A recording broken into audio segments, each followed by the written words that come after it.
सन्मुख दिव्य सिंहासन पर शोभायमान श्री परमहंस महान पुरुषों के पावन सुंदर ददीप्यमान पावन स्वरूपों का दर्शन ध्यान मन मंदिर में बसाते हुए एवं श्री हजूर सद्गुरुदेव महाराज जी का भी पावन ध्यान मन मंदिर में बसाते हुए प्रेम सहित मिलकर बोलिए जयकारा।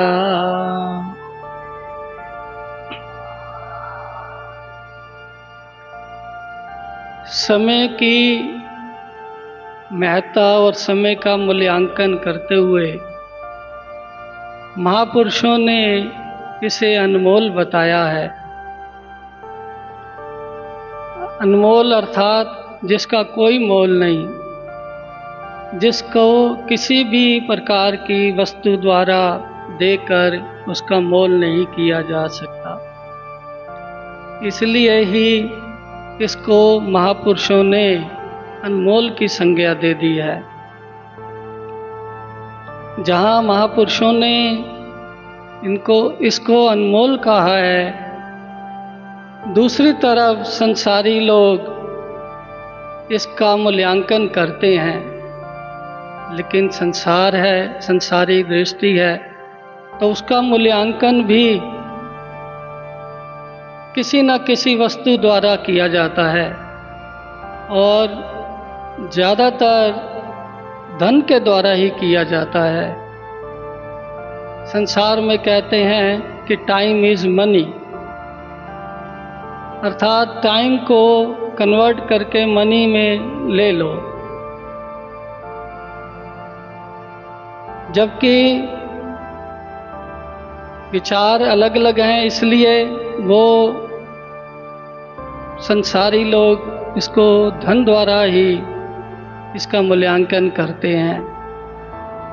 जैसे संसार में किसी भी वस्तु का अगर मूल्य तय करना होता है तो उसमें यह ज़रूर आता है कि कितना समय इसके बनाने में लगा।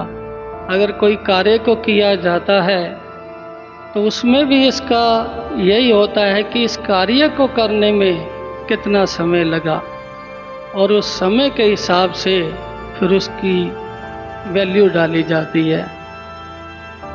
और कई बार ऐसा होता है कि समय की महत्ता को न जानते हुए कोई कार्य छोड़ भी दिया जाता है। और कभी कभी यह सुनने में भी आता है कि समय रहते ये कार्य कर लिया होता तो आज ऐसा न होता, अर्थात उस वस्तु की प्राप्ति न होती या जो आज सिचुएशन है वो वैसी न होती। हमारे प्रातः सम्माननीय श्री चतुर्थ पातशाही महाराज जी के भी वचन है कि जो समय की कदर नहीं करता, समय उसकी भी कदर नहीं करता।